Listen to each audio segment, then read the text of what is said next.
الرحمن الرحیم۔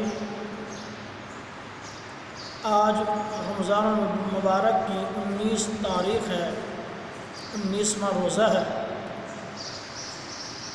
تو صدقۃ الفطر اللہ رب العزت کے احکامات میں سے ایک حکم ہے۔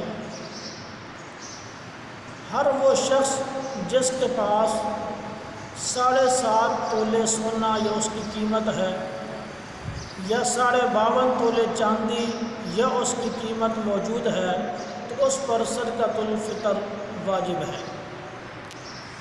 اور یہ صدقۃ الفطر گھر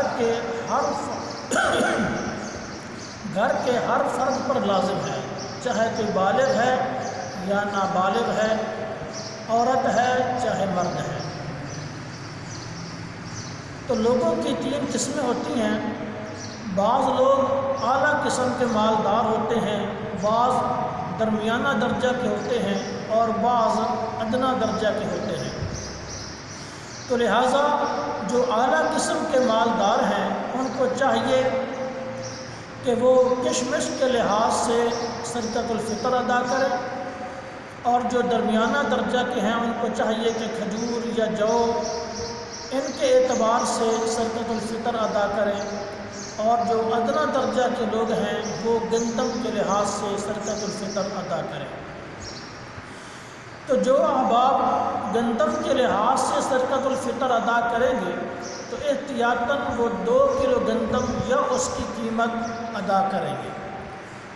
اور اگر جو کھجور یا کشمش کے لحاظ سے صدقۃ الفطر ادا کرنا ہے تو یہ 3.5 کلو کشمش جو یا کھجوریں دیں گے یا ان کی قیمت دیں گے۔ اور یہ صدقۃ الفطر سب سے پہلے اپنے قریبی رشتہ داروں کے اندر نظر دوڑائی جائے۔ اگر اپنے قریبی رشتہ داروں کے اندر کوئی مستحق ہے تو اس کو دیا جائے، اور اگر اپنے قریبی رشتہ داروں میں کوئی مستحق نہیں ہے تو پھر اپنے جو پڑوسی حضرات ہیں ان میں سے دیکھا جائے، اگر کوئی مستحق ہے تو یہ صدقۃ الفطر اس کو دیا جائے۔ اگر پڑوسیوں میں بھی کوئی ایسا مستحق نہیں ہے تو پھر جہاں وہ چاہے دے سکتا ہے۔ اور دینی مدارس یہ بھی صدقۃ الفطر کے اسی طرح عشر کے، زکوٰۃ، صدقات کے مستحق ہوتے ہیں، تو دینی مدارس کے اندر صدقۃ الفطر جمع کرایا جائے۔ اگر دینی مدارس کے اندر صدقۃ الفطر جمع کرائیں گے تو 2 ثواب ملے گا، صدقۃ الفطر ادا کرنے کا بھی ثواب ملے گا، اور مدرسہ کے طلباء کی خدمت کرنے کی وجہ سے الگ ثواب ملے گا۔ تو لہٰذا جو احباب صدقۃ الفطر ادا کریں جن پر واجب ہے تو ان کو چاہیے کہ عید الفطر کا انتظار نہ کریں، بلکہ پہلے ہی سے یہ صدقۃ الفطر ادا کر دیں۔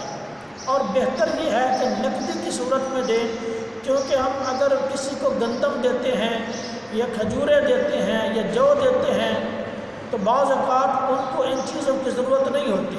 تو اگر نقدی اعتبار سے صدقۃ الفطر ادا کریں گے پھر اپنی مرضی سے جو چیز ان کو ضرورت ہوگی وہ وہاں پر صدقۃ الفطر والا پیسہ خرچ کر سکتے ہیں۔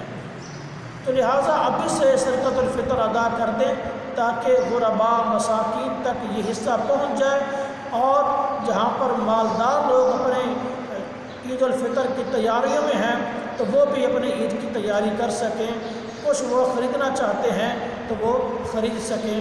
اللہ رب العزت سے دعا ہے کہ اللہ اس پر عمل کرنے کی توفیق نصیب فرمائے۔ وما علینا الا البلاغ۔